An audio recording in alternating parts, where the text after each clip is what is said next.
الحمد لله نحمده ونستعينه ونستغفره ونؤمن به ونتوكل عليه ونعوذ بالله من شرور أنفسنا ومن سيئات أعمالنا من يهده الله فلا مضل له ومن يضلله فلا هادي له وأشهد أن لا إله إلا الله وحده لا شريك له وأشهد أن محمدا عبده ورسوله صلى الله عليه وآله وسلم. أعوذ بالله من الشيطان الرجيم.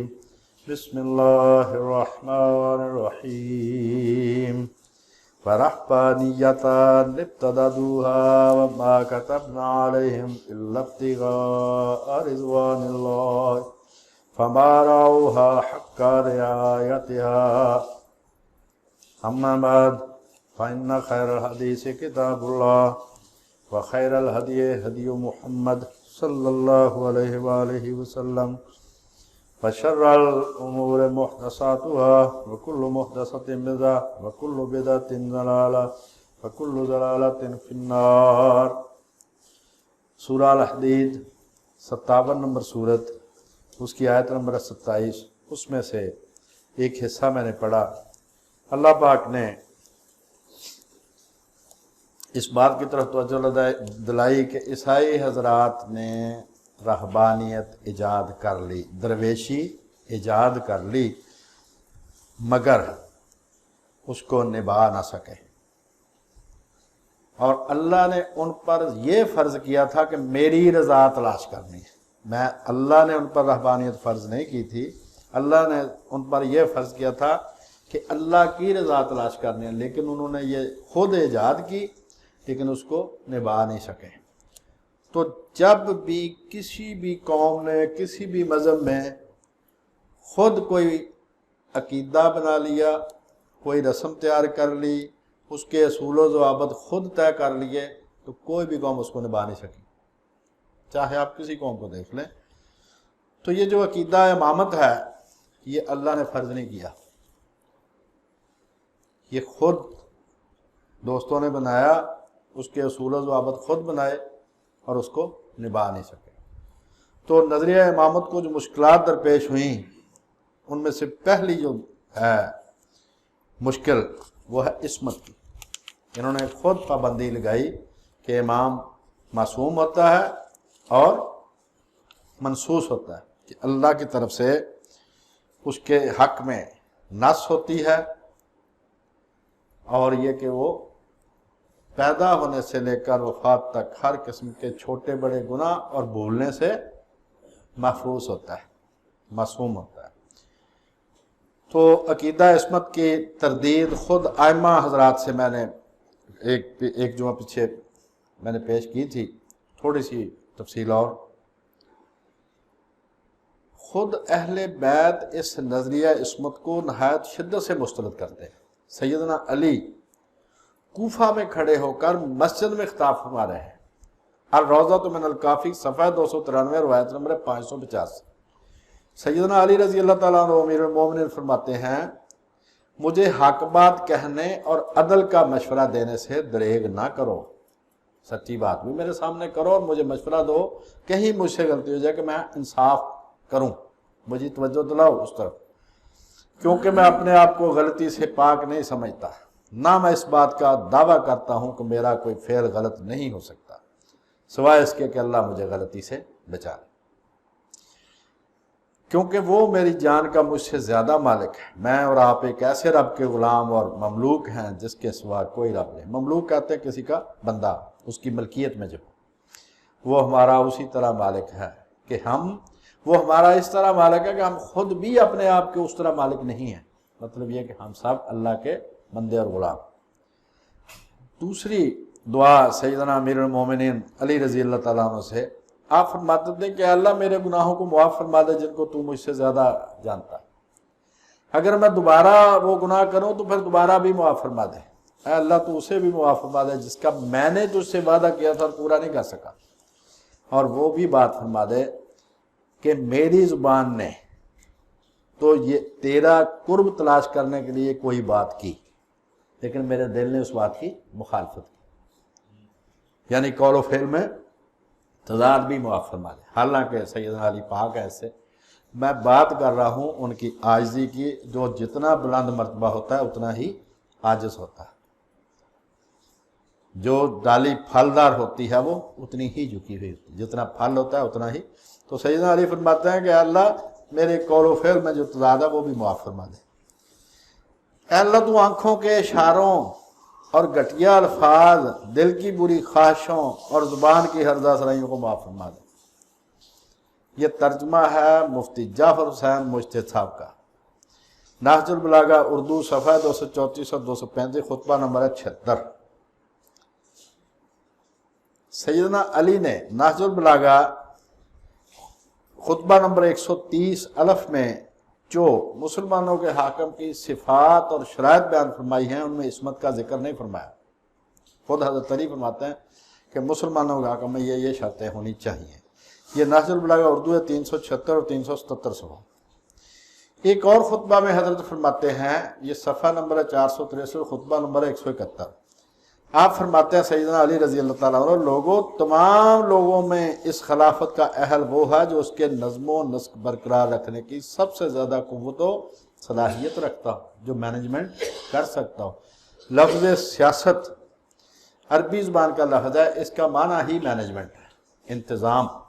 اسی لیے حدیث میں آتا ہے، حضور علیہ الصلوۃ والسلام نے فرمایا بنی اسرائیل کی سیاست ان کے انبیاء کیا کرتے تھے، یعنی ان کی حکومت ان کے انبیاء چلاتے تھے۔ لہٰذا یہ کہنا کہ یہ منافقوں کا کام ہے، یہ فلانے کا کام ہے، فلانے، یہ انبیاء کی توہین ہے۔ لہٰذا ہمارے اپنے جو کرتوت اور گناہ ہیں وہ ہمارے اپنے ہیں، ورنہ یہ سیاست انبیاء کا کام ہے، مینجمنٹ انبیاء۔ تو آپ فرماتے ہیں کہ حکومت کا حل وہ ہے جو سیاست صحیح طریقے سے کر سکے، یعنی مینجمنٹ صحیح طریقے سے کر سکے، اور اس کے بارے میں اللہ کے احکام کو سب سے زیادہ جانتا ہو، یعنی علم اور عمل جس کا سب سے اچھا ہو وہ حکومت کا حل ہے۔ اسی طرح سیدہ فاطمہ اور سیدنا علی، ان کی جو آپس میں بحث مباحثہ ہوا، جھگڑا ہوا، اس کو بھی شیخ صدوق نے اپنی امالی کے صفحہ 470 پر ذکر کیا ہے۔ اسی طرح شریف رضی نے بھی خصائص العامہ صفحہ 48 ہے، اس پر اس نے ایک حضرت امام حسن کے بارے میں روایت اس میں درج کی ہے کہ آپ نے ایک چادر وہاں سے لے لی بیت المال سے، تو سیدنا علی ناراض ہوئے۔ حضرت امام حسین نے جو خط اہل کوفہ کے نام لکھا اور مسلم بن عقیل کے ہاتھ بھیجا، اس میں امام کے لیے عصمت کا ذکر نہیں فرمایا، بلکہ لکھا اللہ کی قسم امام وہ ہوتا ہے جو کتاب اللہ کے مطابق عمل کرے اور اپنے آپ کو اللہ کے لیے وقف کر دے، عدل و انصاف قائم کرے اور اللہ تعالیٰ کے دین کی پابندی کرے۔ شیخ مفید، اس کی کتاب آل ارشاد، صفحہ 204۔ حضرت امام باقر، اصول کافی، جلد نمبر 1، صفحہ 407، روایت نمبر 8، اس میں آپ سے روایت ہے کہ حاکم کی شرطیں کیا کیا ہیں۔ اس میں بھی حضرت امام باقر نے عصمت کا ذکر نہیں فرمایا۔ آپ نے فرمایا کہ رسول اللہ نے فرمایا ہے کہ میری امت کا حکمران صرف وہ ہو سکتا ہے جس میں 3 صفات ہوں: تقوی یعنی اللہ سے ڈرنا، حلم یعنی برداشت، رعایا سے رحم، دل باپ کی طرح پیش آنا۔ اسی طرح سیدہ فاطمہ اور سیدنا علی کی ایک اور حق الیقین فارسی جو ہے صفحہ 330 پر بھی ایک ان کا بحث مباحثہ درج ہے، اس کو ہم نظر انداز کرتے ہیں، وہ بھی خلاف عصمت ہے۔ حضرت امام جعفر حور عاملی کی کتاب ہے اثبات الہدا، 770 اس کا صفحہ ہے۔ یہ غور سے سننے والی بات ہے، میرے لیے بھی، آپ کے لیے بھی، اور میرے بھائیوں کے لیے بھی۔ حضرت امام جعفر صادق رضی اللہ تعالیٰ ان سے روایت ہے، آپ نے فرمایا اللہ کی قسم ہم تو بندے ہیں، ہم نفع و نقصان پر قادر نہیں ہیں۔ دیکھیں، میں جو بار بار آپ سے ریکویسٹ کرتا ہوں کہ میرے حساب سے میرے امام پاک ہیں، یہ ساری باتیں گھڑ کر ان کے ناموں پر لگائی گئی ہیں، وہ بالکل پاک ہیں، ان کا اصل عقیدہ یہ ہے، حضرات ائمہ کا یہ تھا عقیدہ اصل میں۔ اللہ کی قسم ہم تو بندے ہیں، ہم نفع و نقصان پر قادر نہیں ہیں، اگر وہ ہم پر رحم فرمائے تو یہ اس کی رحمت ہوگی، اگر وہ ہمیں عذاب دے تو یہ ہمارے گناہوں کی سزا ہوگی۔ سیدنا امام جعفر الصادق، یہ ایسے لوگوں کی جو بلند مرتبہ ہے، ان کی شان کے لائق ایسی ہی دعائیں ہوتی ہیں۔ جب انبیاء اللہ سے دعائیں کرتے ہیں تو پھر اس کی امت تو کرے گی۔ تو یہ بڑے لوگ تھے، ان کا یہی بنتا تھا، لہٰذا ان کی بات ہی مان لیں آپ، اور ان کو آپ یہ انبیاء سے بھی بڑھ کر نہ ثابت کریں۔ وہ امتی تھے، عالم تھے، نیک تھے، کیا بات ہے ان کے علم اور عمل کی۔ اگر وہ ہم پر رحم فرمائے تو یہ اس کی رحمت ہے، اگر وہ ہمیں عذاب دے تو یہ ہمارے گناہوں کی سزا ہوگی۔ اللہ کی قسم، ہمارے لیے اللہ پر کوئی حجت نہیں اور نہ ہمارے پاس کوئی دلیل ہے کہ اللہ نے ہمیں بری کر دیا۔ امام اپنے بارے میں فرما رہے ہیں، اپنے پیروکاروں کے بارے میں نہیں فرما رہا ہے۔ اور ان کا پیروکار ہر وہ آدمی ہے جو دین پر عمل کرتا ہے، کہنے کی ضرورت نہیں۔ ان کا حضرات ائمہ کا پیروکار ہر وہ شخص ہے جو نیک کام کرتا ہے، وہ ان کا پیروکار ہے، وہ رسول اللہ کا پیروکار، وہ انبیاء کا پیروکار۔ تو ہم تو یہ امید لگائے بیٹھے ہیں کہ وہ ہمیں بخشے گا۔ وہ تو کہتے ہیں بھائی ہمارے پاس اپنی بخشش کی کوئی دلیل نہیں ہے۔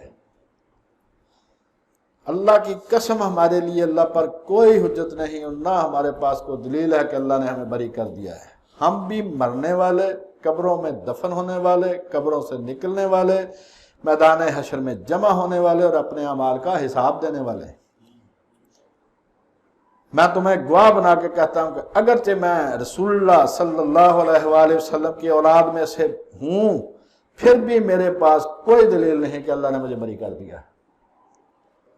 لہٰذا اگر میں اللہ تعالیٰ کی اطاعت کروں تو وہ مجھ پر رحم فرمائے گا، اور اگر میں نافرمانی کروں گا تو سخت عذاب دے گا۔ حوالہ میں دوبارہ ریکارڈ کروا رہا ہوں، ہور عاملی، اثبات الہدا، 770 صفحہ اس کا۔ حضرت امام علی رضا رضی اللہ تعالیٰ عنہ، ان کے بھائی تھے زید بن موسیٰ، جن کو زید النار بھی کہا جاتا ہے۔ اس بھائی نے شوقیہ ہی لوگوں کے گھروں کو آگ لگا دی تھی، اس کو آگ والا زید کہا جاتا ہے۔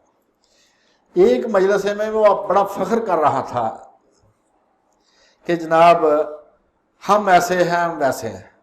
حضرت امام علی رضا نے جب باتیں سنی تو انہوں نے کیا فرمایا، اے زید، کیا تم کو اہل کوفہ کے ناقلین روایت کے اس قول نے دھوکہ میں مبتلا کر دیا کہ حضرت فاطمہ چونکہ صاحب عصمت و عفت ہیں اس لیے اللہ نے ان کی اولاد پر دوزخ حرام کر دیا؟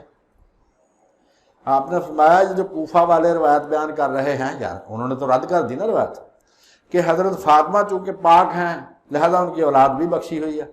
تم کو اس بات نے غلط فہمی میں مبتلا کر دیا۔ خدا کی قسم، امام حسن اور حسین کے سوا کوئی دوزخ سے بری نہیں۔ یہ ہے عیون اخبار الرضا، 2 نمبر جلد ہے اس کی، 501 صفحہ ہے اردو کا، اور باب نمبر 58، یہ اردو جلد جو اس کا ترجمہ ہے۔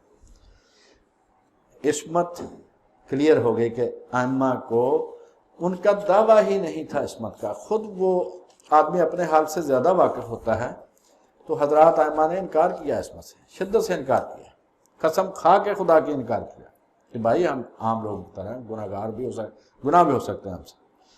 دوسری مشکل جو نظریہ امامت کو پیش آئی وہ ہے بدعہ۔ مسئلہ یہ بنا کہ الکافی جلد نمبر 1 ہے، صفحہ 284 روایت نمبر 1 ہے، اور 285 صفحے کی روایت نمبر 5۔ اصول ان کا یہ ہے، کیونکہ خود عقیدہ بنایا، خود ہی اس کے اصول طے کیے، تو اصول یہ طے کیا کہ امام اپنے باپ کا بڑا بیٹا ہوتا ہے، یہ طے۔ بھائی صرف 2 ہی تھے، امام حضرت امام حسن اور حسین، ان کے بعد امامت ان حضرت امام حسین کی اولاد میں جاری رہے گی، اور جو بڑا بیٹا ہوگا وہ ہوگا امام۔ یہ طے ہو گیا اصول الکافی کے مطابق۔ حضرت امام جعفر صادق رضی اللہ تعالیٰ عنہ کے بڑے بیٹے کا نام تھا اسماعیل بن جعفر۔ انہی کے بارے میں امامیہ کا عقیدہ تھا کہ حضرت امام جعفر کے بعد وہی امام ہوں گے۔ کوفہ میں امامیہ ان کے گرد جمع بھی ہو چکے تھے، لیکن وہ اپنے والد حضرت امام جعفر صادق کی زندگی میں ہی فوت ہو گئے۔ تو امامیہ کو معلوم ہوا کہ اللہ تعالیٰ نے ان کو امام مقرر نہیں کیا تھا۔ ان کی وفات سے پتہ چلا کہ اللہ نے ان کو امام مقرر نہیں کیا تھا، کیونکہ اگر وہ اللہ کی طرف سے امام مقرر ہوتے تو اپنے والد سے پہلے فوت نہ ہوتے۔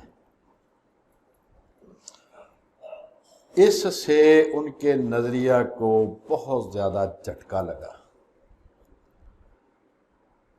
تو سلیمان بن جریر اور اس کے ساتھ شیعہ کی ایک جماعت ان سے الگ ہو گئی۔ ان کا بھائی یہ نظریہ ثابت ہی نہیں۔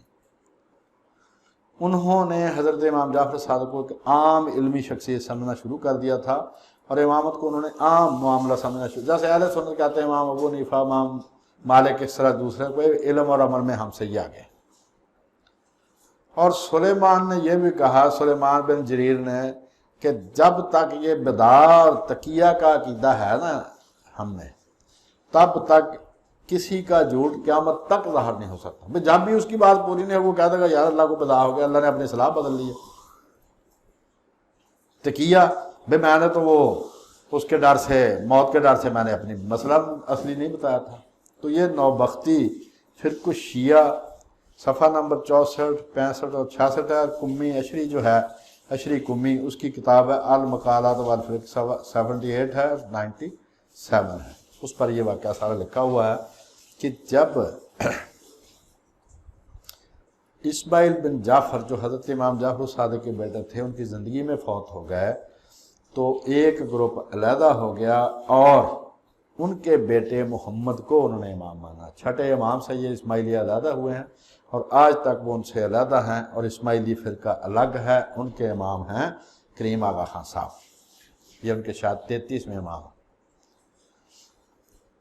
تو اب جب حضرت امام جعفر صادق سے پوچھا گیا، حالانکہ یہ بات ساری میرے خیال میں بے بنیاد ہے، باہر جو جیسا لکھا ہو، کہ ان سے پوچھا گیا جی اللہ کہ یہ کیا مسئلہ بنا کہ بڑے بیٹے نے امام ہونا تھا اور اسماعیل فوت ہو گیا؟ تو انہوں نے کہا کہ بھائی بات یہ ہے کہ اللہ کے اس کے اسماعیل کے بارے میں کہ جو اللہ کا علم تھا نا، اس میں کچھ بعد میں ظاہر ہوا، یعنی اللہ کو بعد میں پتہ چلا اس بات کا، تو وہ فوت ہو گیا کہ امام یہ نہیں ہوگا، کوئی دوسرا ہوگا۔ تو اللہ نے اسماعیل کو مجھ سے پہلے وفات دے دی تاکہ سب کو علم ہو جائے کہ وہ میرے بعد امام نہیں۔ التوحید شیخ صدوق ابن باوہ صفحہ 336 اور اصول کافی جلد نمبر 1 صفحہ 327۔ حضرت امام جعفر نے اپنے بیٹے اسماعیل کی میت کا کئی بار دیدار کروایا، جنازہ کے ساتھ دیکھ جانے والوں کو کہا کہ اس کا چہرہ دیکھ کر اس کی وفات کا یقین کر لے۔ مطلب یہ بڑا مسئلہ تھا کہ بھئی اگر وہ فوت ہو گئے تو پھر امام دوسرا ہوگا تو اس کو لوگ نہیں مانیں گے اگر میں نے تسلی نہ کروائی لوگوں کی۔ لیکن خطابیہ ایک گروہ تھا، انہوں نے کہا جی یہ سارا جھوٹ ہے، یہ امام جعفر صادق نے نعوذ باللہ ڈرامہ کیا اسماعیل کی وفات کا، اور ان کو بہانے سے مدینہ سے باہر بھیج دیا تاکہ خطرات سے محفوظ رہیں۔ اور اس گروہ کا موقع یہ تھا کہ جائز ہی نہیں کہ امام کسی ایسے شخص کو امام مقرر کرے جو اس کی زندگی میں ہی فوت ہو جائے۔ اس کے بعد خطابیہ نے امامت کو اولاد اسماعیل بن جعفر میں منتقل کر دیا، اور اسماعیلیہ کے نام سے ایک نیا فرقہ تشکیل دیا جس نے مصر میں فاطمی حکومت بھی قائم کی جو 250 سال تک جاری رہی۔ نوبختی فرقہ شیعہ صفحہ 56، اشری کمی 81 صفحہ اس کی کتاب کا المقالہ، اور الفصول المختارہ 248 اور 251 صفحہ۔ تو اس بات پر ان کے کئی فرقے بن گئے۔ اب ایک اور بزرگ تھے عبداللہ الافتح، جب یہ فوت ہو گیا نا اسماعیل، تو لوگ حضرت امام حسن کے بیٹے یہ عبداللہ کی طرف لوگ چلے گئے، عبداللہ بن جعفر، حضرت امام جعفر صادق کے بیٹے دوسرے کی انہوں نے بیعت کر لی مدینہ میں جا کر، وہ بھی جلدی فوت ہو گئے۔ اس کے بعد پھر ان کے کئی فرقے بنے ہیں، اور ہر امام کی وفات پر ان کے گروپ بڑھتے رہے ہیں۔ جس دن امام حسن عسکری فوت ہوئے ہیں اس دن امامیہ کے 14 فرقے بنے۔ کوئی کہتا تھا امام مہدی ہیں، کوئی کہتا تھا نہیں ہیں، کوئی کہتا بچہ ہی نہیں ہے۔ تو یہ تیسری مشکل تھی جو اسماعیل بن جعفر کی وفات کی صورت میں آئی۔ چوتھی مشکل یہ ہے کہ حضرت امام موسیٰ کاظم وہ جیل میں فوت ہو گئے، ان کو ہارون رشید نے گرفتار کیا ہوا تھا، کیونکہ اہل بیت کو یہ عباسی حکمران پسند نہیں کرتے، ان کے ظلم بنو امیہ سے زیادہ ہیں لیکن بدنام کم ہوئے۔ تو حضرت امام موسیٰ کاظم کو انہوں نے جیل میں رکھا ہوا تھا۔ حضرت امام 183 ہجری میں وہیں بغداد میں جیل میں فوت ہو گئے۔ حضرت امام علی رضا جو ان کے بیٹے تھے وہ ان سے دور تھے، تو اب ان کی وفات بھی ایک مسئلہ بن گئی، کیونکہ کلینی نے الکافی میں باب باندھا ہے جس کا عنوان ہے کہ امام کو امام ہی غسل دیتا ہے۔ الکافی جلد نمبر 1 ہے، صفحہ 385 صفحہ 389 389 کہ امام ہی امام کو غسل دیتا ہے۔ وہ جیل میں فوت ہو گئے، نہ ان کی موت کی وجہ پتہ چلی، نہ ان کو انہوں نے غسل دیا، نہ انہوں نے ان کو امام مقرر کیا۔ اب یہ مسئلہ بڑا بن گیا کہ ان کی وفات کی حقیقت کیا ہے، لہذا کئی لوگوں نے تو ان کی وفات کا ہی انکار کر دیا۔ پانچویں مشکل یہ بنی کہ جب حضرت امام علی رضا نے کہا کہ میں امام ہوں، تو کئی گروپ بن گیا کہ جناب کچھ نے تو کہا کہ واقفیہ ان کو کہتے ہیں، کہ وہ کہتے ہیں جی حضرت امام موسیٰ کاظم ہی آخری امام تھے، وہ فوت نہیں ہوئے، اور یہ جو جتنی بھی باتیں کی گئی ہیں وہ سارا جھوٹ ہے۔ اس کے بعد حضرت امام علی رضا کی امامت کے بارے میں انہوں نے کہا کہ بھائی صاحب اصول یہ ہے کہ امام کو امام مقرر کرتا ہے اور امام کو امام ہی غسل دیتا ہے۔ یہ دونوں کام نہیں ہوئے، وہ بغداد میں تھے، یہ مدینہ میں تھے، تو ان کو مقرر کیسے کیا؟ اصول کیونکہ اپنے پاس سے بنائے ہوئے تھے، لہذا وہ جو بات میں نے کی ہے کہ انہوں نے ایک نظریہ خود تیار کیا جس کو وہ نبھا نہ سکے۔ تو یہ حضرت امام علی رضا ان کی امامت کو بھی بہت سے لوگوں نے انکار کیا، اور ان کے بھائیوں نے ان پر مقدمے بھی کیے اور سارا کام ہوا۔ ان کے بیٹے تھے۔ چھٹی مشکل جو مسئلہ امامت میں آئی ہے وہ 203 میں حضرت امام علی رضا کا انتقال ہو گیا خراسان میں۔ ان کے بیٹے محمد جواد، ان کی عمر اس وقت 7 سال تھی۔ یہ بات لوگوں کی سمجھ میں نہیں آ رہی تھی کہ کیا اللہ مسلمانوں کی قیادت ایک 7 سالہ بچے کے سپرد کرے گا؟ اس سے بھی ان کا بہت زیادہ مسئلہ بنا، اور شیعہ حضرات 3 فرقوں میں تقسیم ہو گئے۔ 7ویں مشکل پھر بدا کی آئی کہ جب حضرت امام ہادی انہوں نے اپنے بیٹے محمد کو نامزد کیا کہ میرے بعد یہ امام ہوگا، وہ بھی اپنے والد کی زندگی میں وفات پا گئے، تو پھر انہوں نے کہا کہ اللہ کو بدا ہو گیا ہے، اس کی صلاح بدل گئی ہے۔ تو یہ ہے سلسلہ ان کا۔ تو یہ جو مسئلہ امامت ہے اس میں بہت زیادہ مشکلات ان کو پیش آئیں، نہ وہ نص ثابت ہو سکی، نہ عصمت ثابت ہو سکی، اور جو اصول بنایا تھا کہ بڑا بیٹا ہوگا وہ بھی نہیں نبھ سکا۔ اس کے علاوہ ایک اور بات آپ ذہن میں رکھیں کہ اللہ نے جس کو بھی مقرر کیا ہے وہ کسی دوسرے کی بیعت نہیں کرتا۔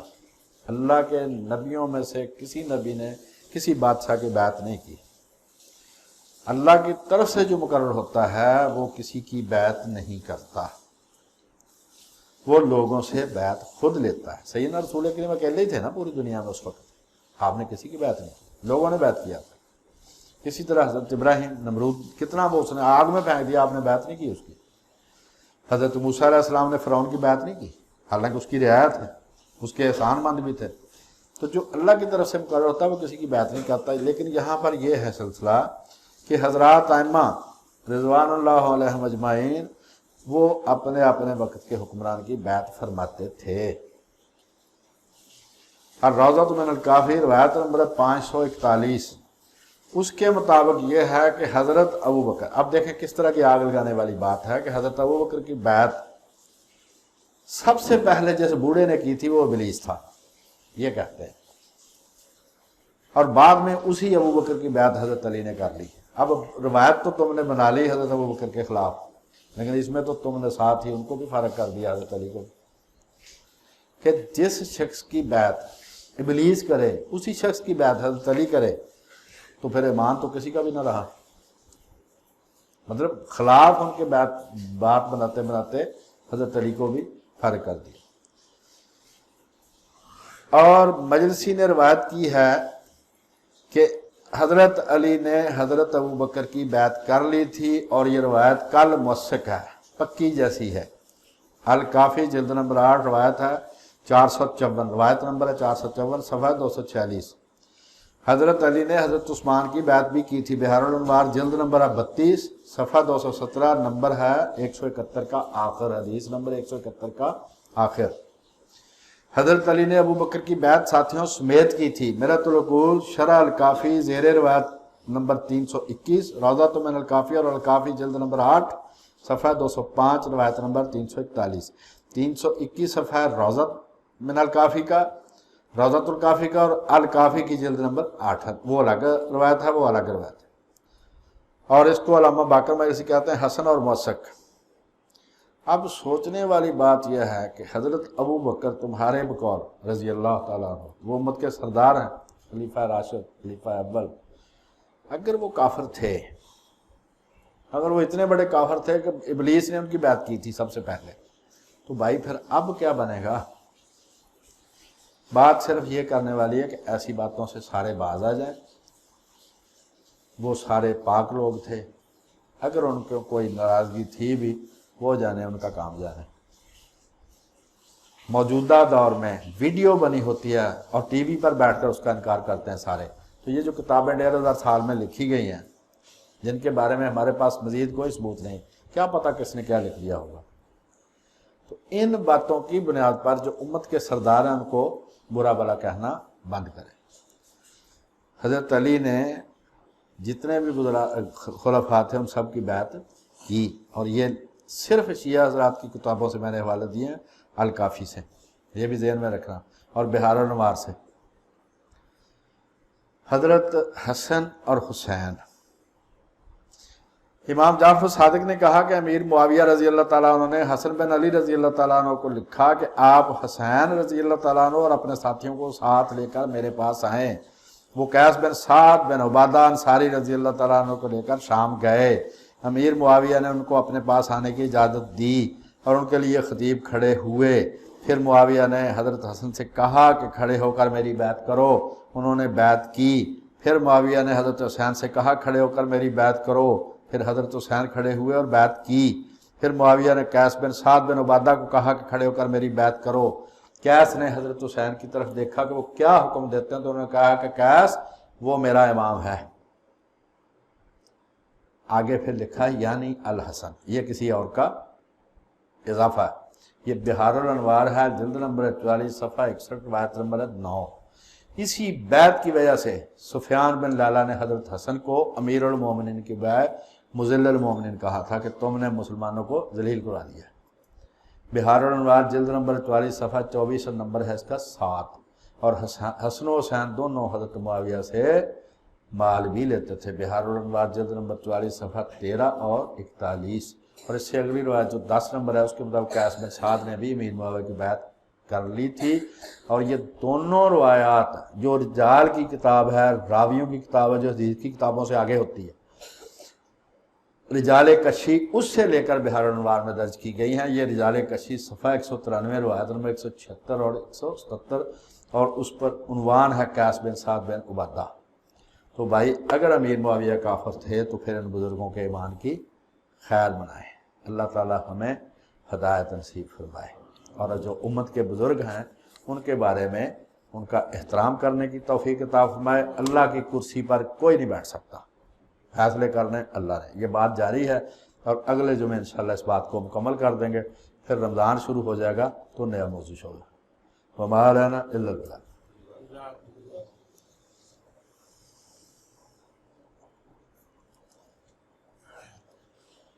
الحمدللہ رب العالمین الرحمن الرحیم، اللہم صلی علی محمد وعلی آل محمد وبارک وسلم وعلی سائر الانبیاء والمرسلین، صلاۃ اللہ یحصیہا الا انت، لا الہ الا انت، سبحانک انی کنت من الظالمین۔ اللہم انی اسألک من الخیر کلہ ما علمت منہ وما لم اعلم، واعوذ بک من الشر کلہ ما علمت منہ وما لم اعلم۔ اللہم انی اسألک من خیر ما سألک منہ عبادک الصالحون، واعوذ بک من شر ما استعاذک منہ عبادک الصالحون۔